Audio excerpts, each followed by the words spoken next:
Mic'd up. Welcome everybody to Mic'd Up from the PGA Tour. This week it's the second leg of the FedEx Cup playoffs from the BMW Championship at Bellerive Country Club, St. Louis, Missouri. I'm John Rager, your Mic'd Up PGA broadcaster, and your host of this episode called Wild Bill's Golf Weather Report, coming to you from our Mic'd Up studio in St. Augustine, Florida. Not only will we hear about the weather forecasts, which always plays an integral part of the outcome, we'll also include some banter about some of the special things surrounding this event, including the establishment of this tournament previously called the Western Open. Back in 1899 is when it first started, and it was considered at one time one of golf's major championships. Hey, now it's time for Wild Bill Stereau from the Backyard Golf Association in Gainesville, Florida, for his take on this week's golf weather report from the BMW Championship. Woohoo! And hello, Coach. Hello, everybody, and welcome to the Gateway of the West. This week, Wild Bill's Golf Weather Report is reporting live remotely, as always, as we follow the PGA Tour to Bellerive Country Club in St. Louis, Missouri for the 20. Hold on. Did I say that wrong? Bellerive. Bellerive. There we go. Well, Bellerive. I know you're from Illinois, and I know there's probably some sort of rivalry you're going, and you just want to diss their name. Okay, we got you. They're across the Muddy River, remember? All right. Bellerive Country Club in St. Louis, Missouri for the 2026 BMW Championship. I got my hat. I got my ball marker. All right. Oh, man. As the PGA Tour enters the second week of the FedEx playoffs for the quest of the FedEx Cup. First, some interesting facts about St. Louis. St. Louis, Missouri is often referred to the Gateway City because it honors the city's role as the starting point for westward expansion after our country's past after the Louisiana Purchase. Do you guys remember that in history class? The Louisiana Purchase.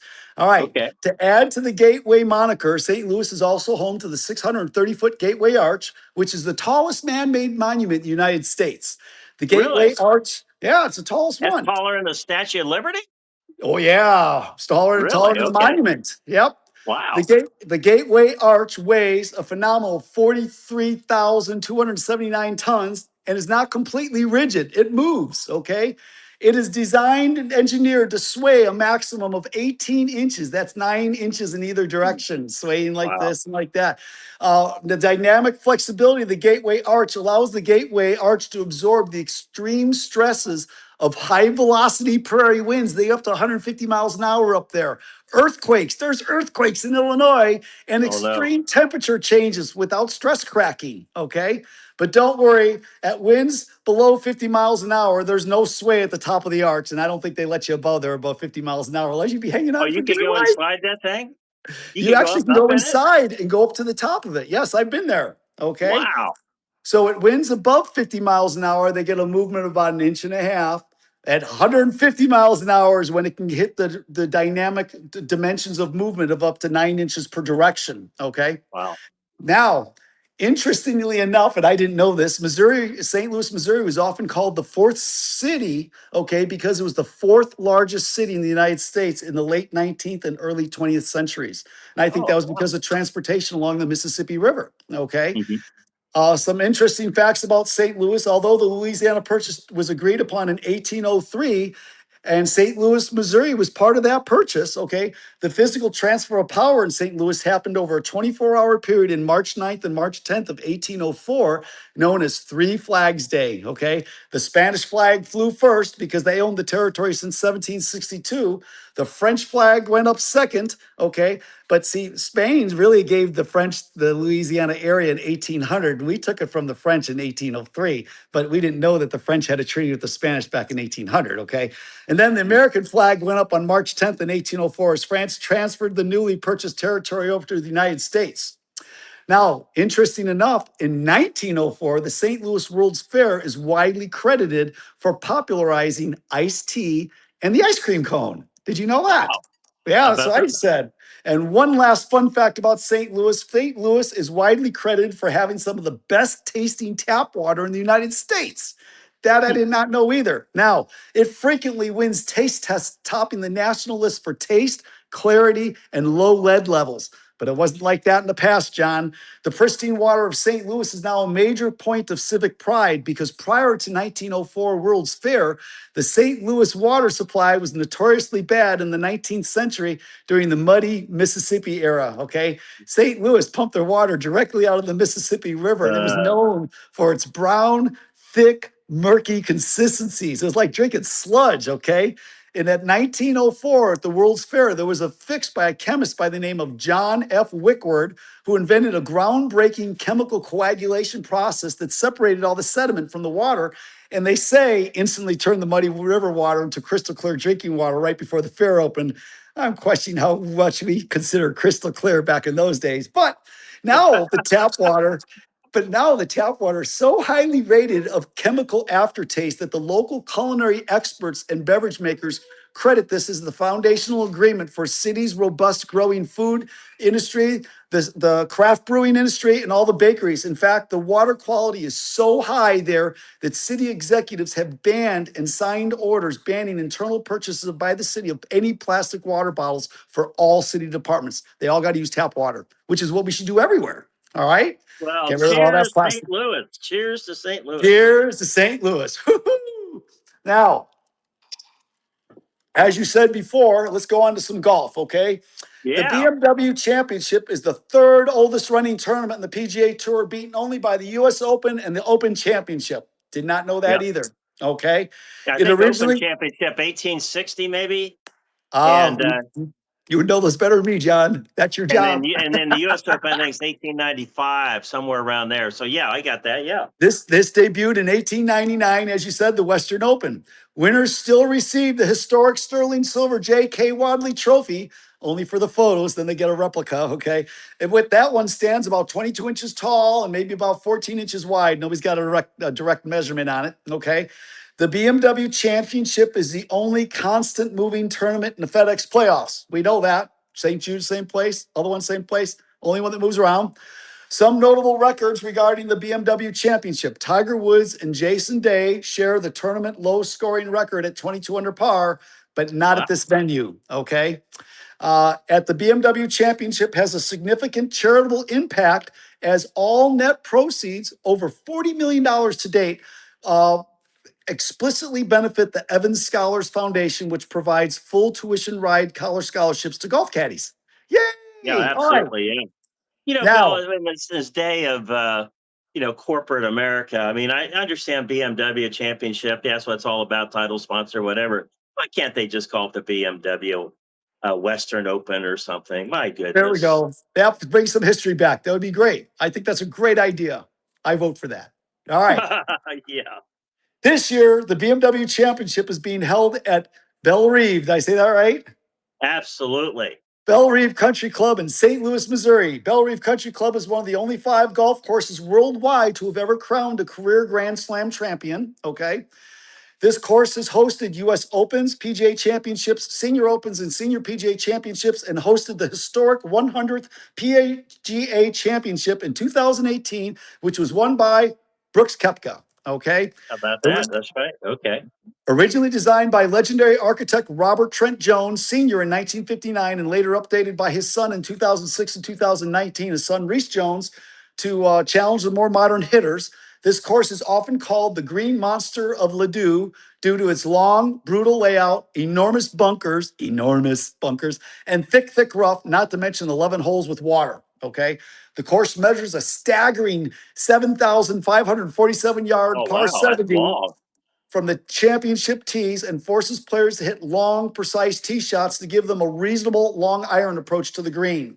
And there Hmm. are only 2 par fives, 4 par threes, okay, and 12 par fours, which along were very long, okay. Stiff prevailing winds oftentimes force players to change to use fairway clubs or woods just to reach the par 3 16 hole. And of course, there's water everywhere, okay. Winding creeks, strategically built man-made lakes come into play on 11 different holes, requiring strict discipline on approach angles. The greens are often called DeMille greens, okay, by Cecil B. DeMille, due to their large theatrical scale. They're that big, all right? Yeah. Now, interesting, this course does have a buried history almost like a poltergeist. Did you know this? Okay. No, what is this? The opening three holes are scoreable, but there's an old graveyard that sits directly beneath the first fairway with Oh no. historic graves still remaining in place in the Oh, landing zone. So do not be surprised if a hand reaches up out of the ground to grab your ankle or maybe your balls. I think Now, I think that's from that movie Carrie. You know, that but, old but I'm horror just letting movie. you Yeah, know, where okay? the If you hand feel comes something up out of the tickling you. ground at the end. Yep. Okay. I think that you know, I hope now the tour pros freak out or something. You know, they're coming down the fairway when they hear something about this going on. This fairway is also crowned, meaning that the center is higher, so off tee shots could fall sideways into the rough or the bunkers, which are strategically placed in the landing area 300 yards out, making the landing zones much more narrow and possibly some grass mixed in with maybe some skeletal remains. Oh no. All right. Other interesting holes include the modern lake transformation on hole 2 with the large water hazard, with the left trundled slope sloping into the low cut rough into the water hazard. Hole number 6 is their signature photographic hole that forces an intimidating long iron carry over a large pond into an oblique long green, narrow, two-tiered angled green with the left to right and back fortified by massive bunkers on the left to catch the players who are trying to stay away from the water to go in there. All right.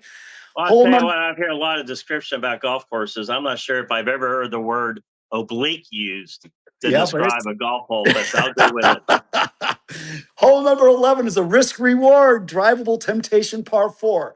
It's usually set up as 355 yards, but it's often played as a 271 yarder from the front tees during tournament setup to act as a drivable par 4 to tempt these long hitters to go for the green while navigating all the heavy bunkers around it. All right. 17 is a massive monster par 5 stretching 600 yards and featuring a creek all the way down the right side of the hole and 3-section green complex with 3 separate ways to approach this green, creating challenges and choices. Okay. And finally, the championship swell, hole 18, often called the Sunday funnel. It's the closing hole, which features a unique left side swell that goes into a back wall bridge built into the green during tournament play. The architects use this ridge to funnel balls to allow for players to allow the contours to generate dramatic tournament finishing birdies. See that? They're playing the game. All right. This truly hard par, easy bogey course layout in Bellerive Country Club requires immense ball striking skills, smart distance control, and strategic positioning off the tee. There's no blind tricks or no deceptive octaves in this course. It's not a Donald Ross. Everything is clearly laid out in front of you for the player, okay? The fairway's got a thick Meyer-Zoysia grass. The grass stands up nice and tall. It tolerates the St. Louis heat and it grows tightly and stands completely straight, holding the golf ball perfectly, almost like it's on a tee, which gives you an exceptionally clean lie every time if it's dry, provided you land it in the fairway and not the rough, Well, okay? Bill, what's the weather going to be like, man? All right. Let's get to it here. What's the weather going to be like? All right, let's go with the weather, okay? The weather is going to dictate how Bellerive Country Club plays, altering green speeds, reducing ball rollout with soft fairways, and how aggressively they can attack the hole. Okay. It's got bent grass greens, so if it's wet, they're going to be soft and the ball's going to stick. If it's wet, the fairways aren't going to roll and the ball's not going to carry. I mean, you're going to have to carry the ball. It's not going to roll. Okay. So the problem is on Thursday, we're starting off with thunderstorms. Okay. So we're going to have Oh, no. thunderstorms. The grass is going to be soft. The fairways aren't going to roll. But after that front passes, Friday, Saturday, and Sunday are going to be about 86 degrees and sunny. So the course is going to start drying out. Okay. They're still going to have to water those greens because the bent grass can't tolerate that summer heat. So the greens are still going to be soft and receptive. They got to make it in the fairway. The ball's not going to roll out, but it's going to be a target fest on the greens Saturday and Sunday. So I'm predicting that we're going to have some very, very, very low scores. Okay. The low score record here so far, I believe, is 15 under. Okay.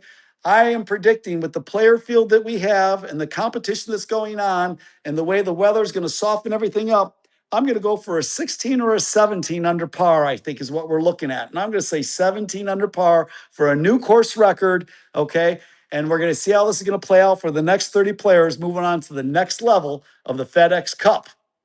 All So you're right. saying that Scotty Scheffler is going to win by 3 at 17 under? That could be close. I mean, it's probably going to be Scheffler. Watch the way he's played because he's going to be target happy. All right. And if Yeah. these balls aren't rolling, it's going to be a target fest is what I think is going to happen.